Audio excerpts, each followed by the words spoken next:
ఇంకొక 10-15 రోజులు ఈ డ్రామా నడుస్తుందండి.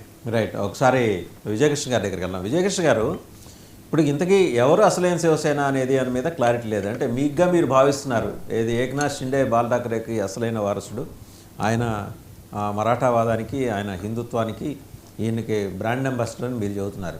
But court has to take a final call. Court చెప్పేదాన్ని బట్టే ఉంటుంది. అండ్ టెక్నికలీ స్పీకింగ్ మరి 60 వాళ్ళిద్దరూ ఠాకరేలు ఇద్దరు కలిసి 63, 8, 72, 73 వాళ్ళు తెచ్చుకున్నారు. మొత్తం 74 దాకా తెచ్చుకున్నట్టున్నారు. వాళ్ళకి అవకాశం ఉంటుంది. ఇప్పుడు ఆయన ప్రయత్నం ఏంటి? ఉద్ధవ్ ఠాకరే ప్రయత్నం ఇటు గెలిచిన వాళ్ళని కూడా తీసుకొని ఇంకా కాంగ్రెస్ వాళ్ళని అంతా కలుపుకున్న 106 స్టిల్ వాళ్ళకు డెర్త్ ఉంటుంది. ఇంకా ఆ డెర్త్ పూడ్చుకోవడం కోసం మరి గెలిచిన బీజేపీ నుంచి ఏమన్నా ఇంకో 10 మందిని మీరు తెచ్చేసుకుంటారా? 89 తెచ్చుకున్నారు కదా. ఎలా కింద మీద పడి ఆ continuity of Mumbai mayor, Brihan Mumbai mayor అనేది సాధిస్తుందా ఉద్ధవ్ ఠాకరే శివసేన?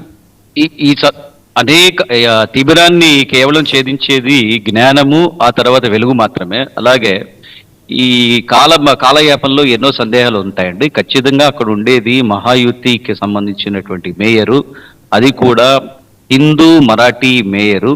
శివసేన అసలైన శివసేన అటువంటి ఏకనాథ్ షిండే గారి ఆధ్వర్యంలో ఒక చక్కటి మేయర్ వస్తాడు.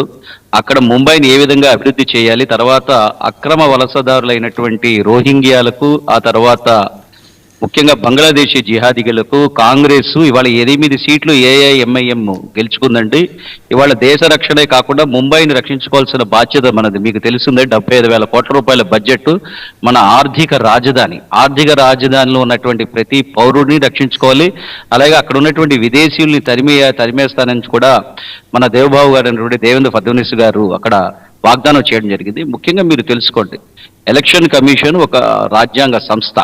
అలాంటి రాజ్యాంగ సంస్థనే రాహుల్ గాంధీ వాళ్ళ ప్రతిరోజు అక్కడ ఓటు చోరీ జరిగిందని చెప్పేసి ప్రజాస్వామ్యం, రాజ్యాంగం పట్టుకొని తిరిగే రాహుల్ గాంధీ విమర్శిస్తున్నారు. ఇవాళ ధనుర్భానం మా చేతిలో ఉంది.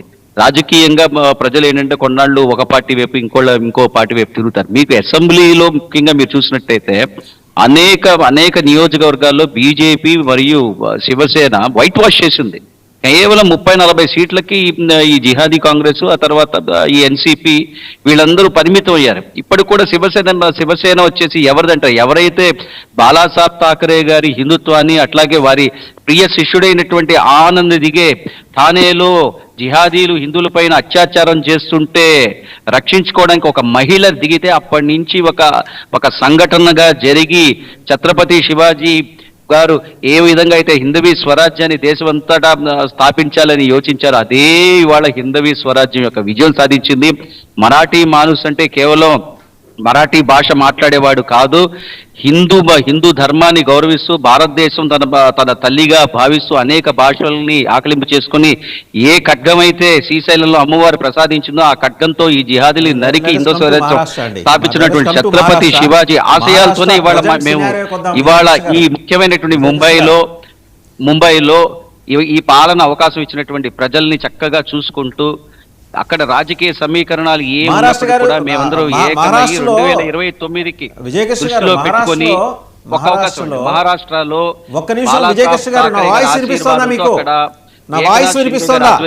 అసలైన శివసేన. విజయకృష్ణ గారు, నా వాయిస్ వినిపిస్తోందా? వినండి, నేను స్ట్రైట్ క్వశ్చన్ అండి. ఈ రిసార్ట్ పాలిటిక్స్ దేనికి? శివసేన షిండే వర్గానికి మేయర్ పీఠం కోసమా, లేకపోతే ఉద్ధవ్ ఠాకరే కిడ్నాప్లు లేకపోతే హైజాక్ల నుంచి కాపాడుకోవటం కోసమా? Straight question. మిగిలినవన్నీ వదిలేయండి. మీరు మరాఠాల చరిత్ర ఇవన్నీ తర్వాత మాట్లాడుకుందాం. Straight question. రాజకీయాలు ఎప్పుడు కూడా వాస్తవంలో ఉంటాయండి. ఇవాళ రేపు ఏం జరుగుతుందో మనం చెప్పలేం. ఎప్పటికప్పుడు ఏంటంటే ఒక ప్రోటోకాల్ ప్రకారం గెలిచిన తర్వాత వారి యొక్క కార్పొరేటర్లను తీసుకుని ఒక చోట పెట్టుకొని వారి స్ట్రెంగ్త్ని చూపించుకొని అక్కడ ఉన్నటువంటి రాజకీయ సమీకరణాలను ఆలోచించుకొని ఒక మేయర్ని ఏర్పాటు చేసే దిశగా మేము ఉన్నామండి. ఇక్కడ రాజకీయాలకు ఏమీ తావులేదు. మళ్ళీ మీ దగ్గరకు వస్తాం. ఒకసారి బాజీ గారి దగ్గరికి వెళ్దాం. ఒకసారి బాజీ గారు, 2 అంశాలు ఇక్కడ కీలకంగా ప్రస్ఫుటమవుతున్న అంశాలు ఏంటంటే, ఒకటి, ఈ లాస్ట్